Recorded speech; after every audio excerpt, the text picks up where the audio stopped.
तो अब हम बढ़ते हैं अपने अगले टॉपिक की तरफ।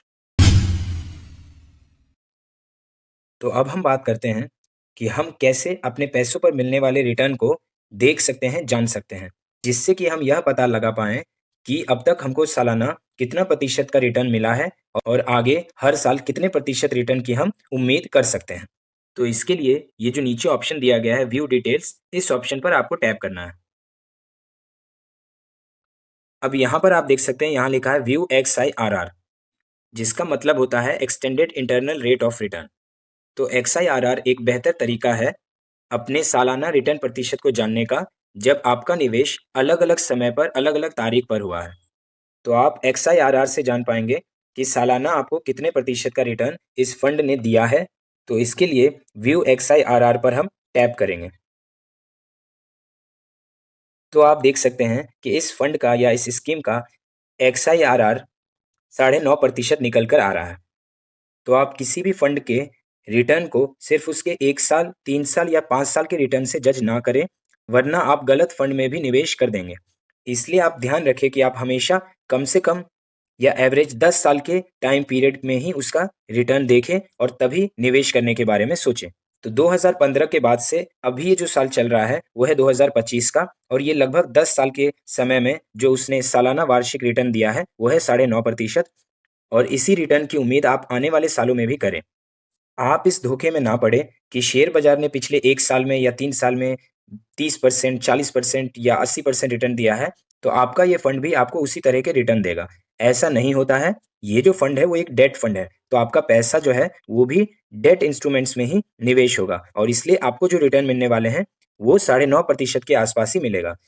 तो इसी फंड का रिटर्न, अगर आप इस फंड का नाम गूगल पर सर्च करें और इसका रिटर्न देखें, तो जब से ये स्कीम चालू हुई है, तब से इसका जो सालाना रिटर्न है, वो है 10.31 का। लेकिन वो उनके लिए है, जिनका पैसा 60% डेट में और 40% इक्विटी में लगा हुआ है। लेकिन आपका पैसा 100% सिर्फ डेट फंड में ही लगा हुआ है। तो इसीलिए आपका जो रिटर्न सालाना बनेगा, वो 9 से 10% के बीच ही रहने वाला है। तो अब बात करते हैं कि यूटीआई में जमा पैसों का हम क्या करें? तो इसको जानने के लिए हम 3 पॉइंट पर बात करेंगे, और मैं उम्मीद करता हूँ कि इससे आप समझ जाएँगे कि आपको अपने पैसों का क्या करना है।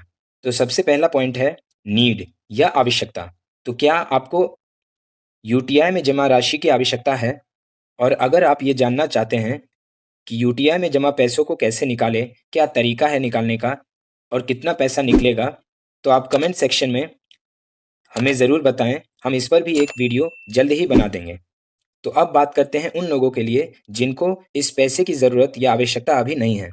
तो बहुत से लोगों के मन में ये प्रश्न आता है कि क्या हमारा पैसा यहाँ सुरक्षित है?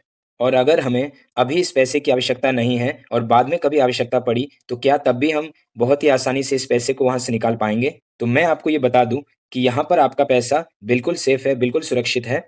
आप बाद में भी जब चाहें इस पैसे को यहाँ से निकाल पाएँगे। आपको बस इस बात का ध्यान रखना है कि आप अपने यूटीआई म्यूचुअल फंड ऐप का यूज़र नेम और पासवर्ड किसी के साथ साझा ना करें। अब बढ़ते हैं अपने तीसरे पॉइंट की तरफ, जो है रिटर्न, यानी कि निवेश पर लाभ। हम जब भी अपना पैसा कहीं पर निवेश करते हैं, तो हमारा मुख्य उद्देश्य यही होता है कि उस निवेश पर हमें कितना लाभ मिलेगा या सालाना हमें कितना रिटर्न मिलेगा। क्योंकि अगर हमें किसी दूसरी जगह निवेश करने पर इससे बढ़िया रिटर्न मिल सकता है, तो हम अपना पैसा यहाँ पर क्यों छोड़ें? तो रिटर्न एक बहुत ही अच्छा कारण बन जाता है ये समझने के लिए कि हम अपना पैसा कहीं पर निवेश किए हुए रखें या नहीं रखें। तो इस दुविधा को भी क्लियर करने के लिए मैं आपको एक छोटी-सी जानकारी देना चाहता हूँ, जिससे कि आप ये समझ जाएँगे कि आप यूटीआई में पैसों को वहीं रखें या नहीं रखें। तो आप यहाँ पर एक चार्ट देख सकते हैं, जिसमें कि निवेश करने के लिए अलग-अलग इंस्ट्रूमेंट कौन-से हैं, वो यहाँ पर दिए गए हैं, और सालाना आपको लगभग कितना प्रतिशत रिटर्न उसमें निवेश करने से मिल पाएगा, इस बारे में जानकारी दी गई है। तो आप देख सकते हैं, सबसे पहले है बैंक सेविंग्स अकाउंट, यानी कि जब आप अपना पैसा बैंक के सिर्फ सेविंग्स अकाउंट में रखते हैं, तब आपको जो सालाना रिटर्न मिलता है, वो होता है 2.5% से लेके 4%। ये अलग-अलग बैंकों पर निर्भर करता है। जितने ज़्यादा पुराने बैंक होंगे और जितने ज़्यादा बड़े बैंक होंगे, वो उतना ही कम सालाना रिटर्न देते हैं, और जो जितने छोटे बैंक होंगे, वो उतना ही ज़्यादा अच्छे रिटर्न देने का वादा करते हैं। अगला है बैंक का फिक्स्ड डिपॉज़िट या एफडी। तो जब आप बैंक में एफडी करते हैं, तब आपको 5% से लेके 7.5% तक का रिटर्न मिलता है और ये भी अलग-अलग बैंक के लिए अलग-अलग होता है। फिर अगला है पीपीएफ, जो कि सरकार के द्वारा चलाया जाता है और इसमें आपको सालाना लगभग 7.1% का ब्याज या रिटर्न मिलता है। इसके बाद है ईपीएफ, जिसमें अभी भी बहुत सारे नियोजित और विशिष्ट शिक्षकों का पैसा लगा होगा, जो कि 2020 के बाद लगना शुरू हुआ था। उसमें जो आपको सालाना रिटर्न मिलता है, वो है 8.15%। इसके बाद जो स्कीम है, वो है पोस्ट ऑफिस के स्कीम्स। तो आपने सुना होगा बहुत सारे लोग पोस्ट ऑफिस में भी पैसे को निवेश करते हैं। तो वहाँ पर लगभग 4% से लेके 7.5% तक का सालाना रिटर्न आपको मिलता है। आप इस बात का ध्यान रखें कि यहाँ पे जितने भी सालाना रिटर्न दिए गए हैं, इन सभी में थोड़ा बहुत अंतर हो सकता है। तो अगला है डेट म्यूचुअल फंड्स या डेट फंड्स, जिसमें कि आपका पैसा यूटीआई में अभी जमा हो रहा है, जिसके बारे में हमने अभी समझा था। तो डेट फंड्स में भी अलग-अलग तरह के इंस्ट्रूमेंट्स होते हैं जिनमें कि आपका पैसा निवेश किया जाता है।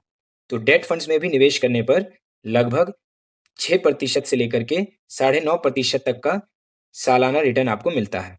और आप देख सकते हैं, इससे ज़्यादा जब आपको रिटर्न लेना है, तो अब आता है इक्विटी म्यूचुअल फंड, यानी कि शेयर बाज़ार से जो म्यूचुअल फंड जुड़े हुए हैं, उनमें निवेश करके। लेकिन इसमें बहुत ज़्यादा रिस्क होता है, आपको बहुत ज़्यादा उतार-चढ़ाव झेलने की नौबत आ सकती है। तो कम से कम रिस्क के साथ ज़्यादा से ज़्यादा रिटर्न जो है, हमें डेट फंड्स में ही मिलता है। तो डेट फंड्स और इक्विटी फंड्स के बीच में बहुत ही कम ऐसे इंस्ट्रूमेंट हैं, जिसमें कि आप निवेश करके अच्छे रिटर्न कमा सकते हैं। उनमें से एक है रियल एस्टेट, यानी कि ज़मीन में निवेश करना। तो इसलिए मेरी सलाह यही है कि आप अपने जमा राशि को यूटीआई में ही रहने दें और उसे धीरे-धीरे बढ़ने दें। 9.5% का सालाना रिटर्न ये कोई बुरा रिटर्न नहीं है, जहां आपको बहुत ही कम रिस्क के साथ एक बेहतर रिटर्न मिल रहा है।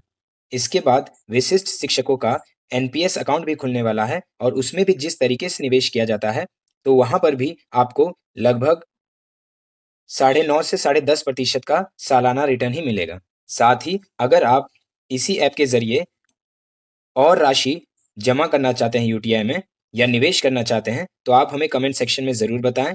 हम उस पर भी एक वीडियो ज़रूर बना देंगे ताकि आपको समझ आ जाए कि आप कैसे इसमें एसआईपी या और पैसा निवेश कर सकते हैं। अब आप सभी जानते हैं कि यूटीआई रिटायरमेंट फंड एक रिटायरमेंट फंड है, जैसा कि इसके नाम में दिया गया है। तो जब आप रिटायर होंगे, तो आपकी ये राशि, ये कितनी बन जाएगी, इसे भी आप जान सकते हैं।